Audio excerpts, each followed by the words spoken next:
This is a Latin term. What it means is novus, which means new, ordo, which means order, seclorum is centuries or ages. So it's describing a new age of man.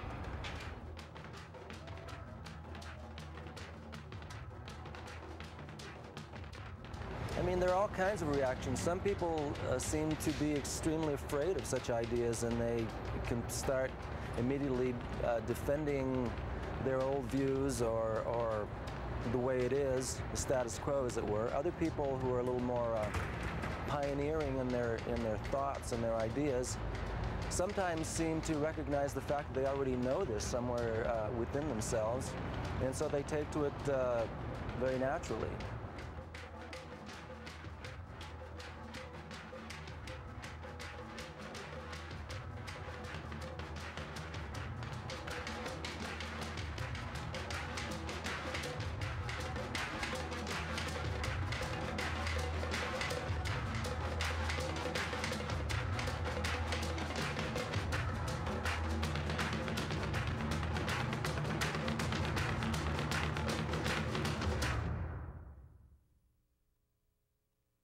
It's probably the most important single realization that we as beings of the earth have to realize, that we are citizens of the galaxy, that we were left alone for a long time in order to have the free will to develop in whatever way we wanted to, even have the opportunity to destroy ourselves up to a point.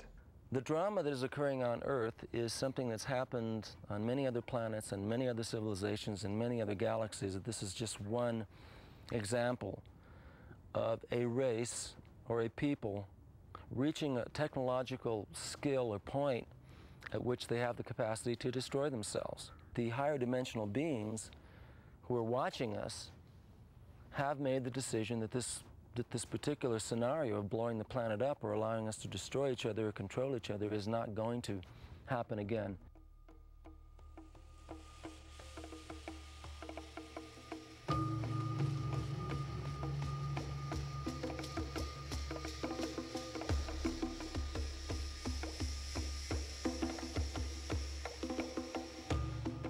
Throughout history, there's always been an attempt made by beings from other galaxies, other dimensions, to come to this planet called Earth, where their brothers and sisters were going through a drama, a classroom study, which I understand is one of the most difficult there is. To actually graduate from the Earth system requires a great deal of knowledge and self-awareness. Everyone has a part of themselves which exists on a 6th or 7th dimensional level, and that is what we call the soul level. The whole process of enlightenment is to bring that soul level into your own conscious being in your everyday life. That is the quantum leap from the 3rd dimension to the 5th.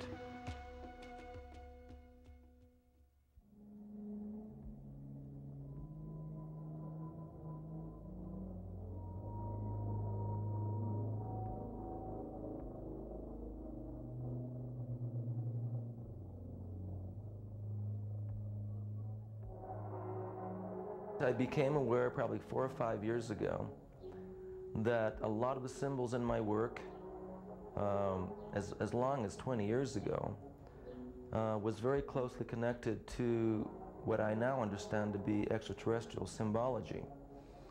So in one sense, I feel that I have been receiving information of various types through symbols, through words, concepts,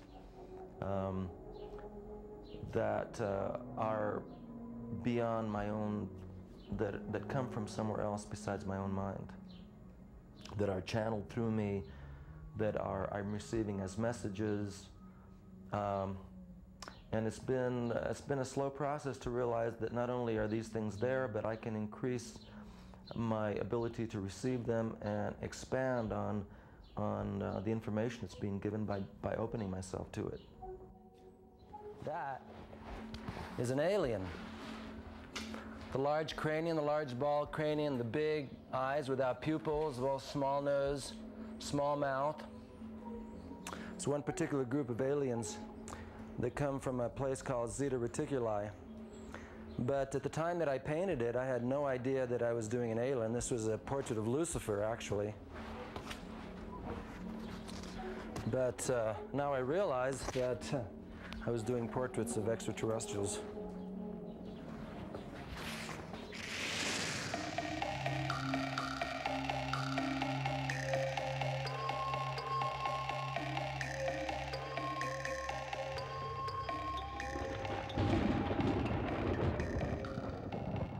I believe that most of us, when we go to sleep, are in one form or another are in contact with beings on other dimensions and other levels.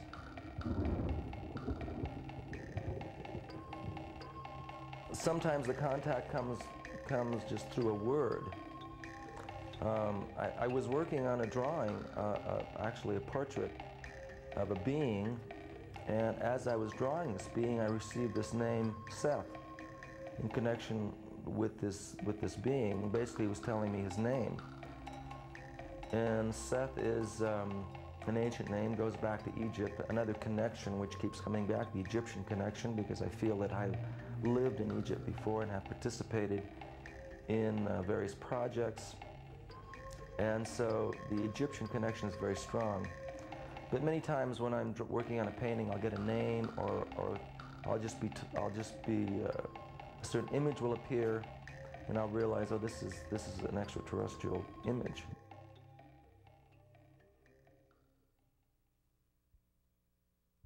I feel that the information that is coming through is coming from a much vaster being that we often refer to as God. I like to refer to it as intelligent infinity. And intelligent infinity includes all of the beings that exist between myself and the ultimate oneness that I call God, and that the knowledge of God is transmitted through all of these various levels of intelligence. And so some people refer to guardian angels, some people refer to, if they're involved in a religion, might feel that they're being communicated to by saints, or by Mary, or by Saint Luke, or whoever, if they're Christian. Some people feel that they're guided by Buddhist deities, or the Buddha himself, or Christ himself. These are just names for aspects of God. I refer to them as ascended masters, and they work with humanity from their dimensional plane, trying to educate us in larger cosmic perspectives.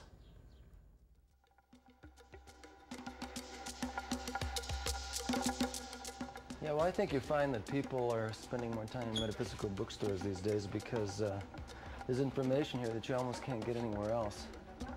A lot of stuff about crop circles, which are interesting to read about because nobody still knows exactly what a crop circle is or how it's been made. And over here, there's a lot of books on Edgar Cayce. Edgar Cayce is probably one of the most reputable, at least most established, of the psychics and prophets. And I was reading him maybe 20 years ago and got a lot of my beginning ideas from reading Cayce books. Here's one on Cayce's story of Jesus, which is considerably different from, or rather expanded from, what we know about Jesus in the Bible. The Book of Enoch, I think, is one of the most interesting and very profound book, rather difficult to understand because it has a lot of scientific terminology, and one has to read it very slowly and closely to understand just what the message is there.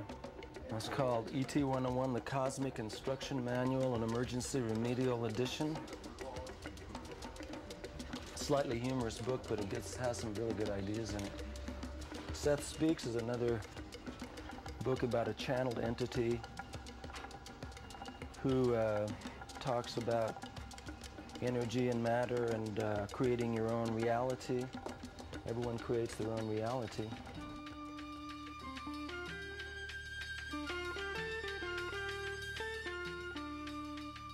I ran into a book called We the Arcturians and realized it was written by a woman who lived in Albuquerque, who had been a professor at the university, and at some point in her life began to receive messages from extraterrestrial intelligence. Later, I decided to contact her and try to get some personal information about work that I was doing and maybe get some questions answered, metaphysical questions that she might be able to answer for me. In your book, The Arcturians, the sources of information were the Arcturians themselves. At the same time, you are bringing in information from the Ascended Masters who are on another level in the 7th dimension. Could you comment on the nature of the information between these two groups? Sure, I'd like to do that. It's very important to make the distinction between a 4th, 5th, 6th, 7th dimensional being, because what it boils down to is the dimensional frequency that that being resides on. The Arcturians claimed emphatically that they were a 5th dimensional being, and the other information supports the fact that beings from the Pleiades and other star systems like that also are 5th dimensional beings.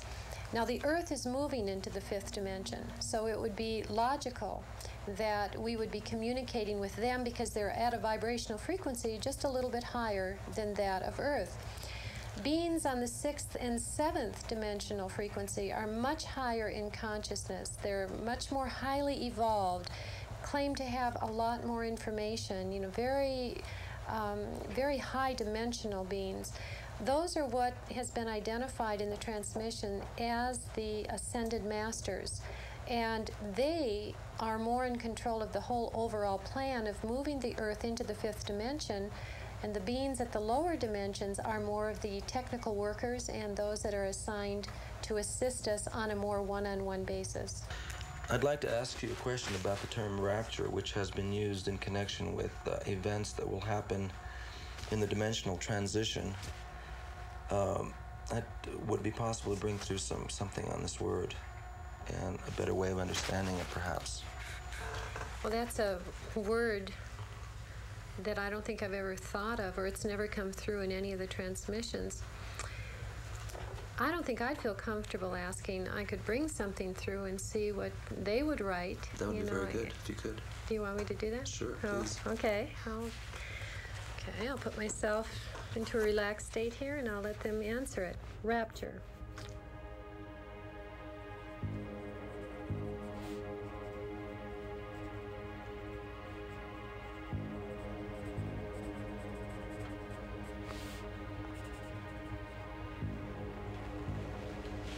Well, I have something here. I'll read it to you. That what just came through. Good. Rapture, the state of beingness that helps the individual evolve to a higher state of consciousness. It is the moment within an individual's evolution that creates the time-space continuum that catapults the higher self into a new reality through the physical dimension. On the dimension, it is related to the rebirthing process of the soul, whereby all that is of the universal consciousness is integrated into the mind. And I suspect I could go further and further, and they would bring through much, much more information. But that's like a start in the first few seconds, the way they communicate telepathically and send it through. What is the source of the information that we've had over the last couple of questions? The information that's coming through here is from the Ascended Master named Kuthumi. Now, Kuthumi also has the title of World Teacher in the ranks in the hierarchy. And I can tell that because of the vibration, I can feel the sensation in my body, and also I can hear telepathically, I can hear the name. The beings will always identify themselves. Any being in the light will always identify himself or herself before they come through. These beings constantly speak about God, about love and light. They absolutely will not interfere in our lives. They said that we have free will down here, and there is no way that they can interfere with those laws, because on the Ascended Master level, they say that they created those laws. So truth, I guess I could reduce it to truth, and the quality of the information and the guidance that they're giving me for my own life has made me believe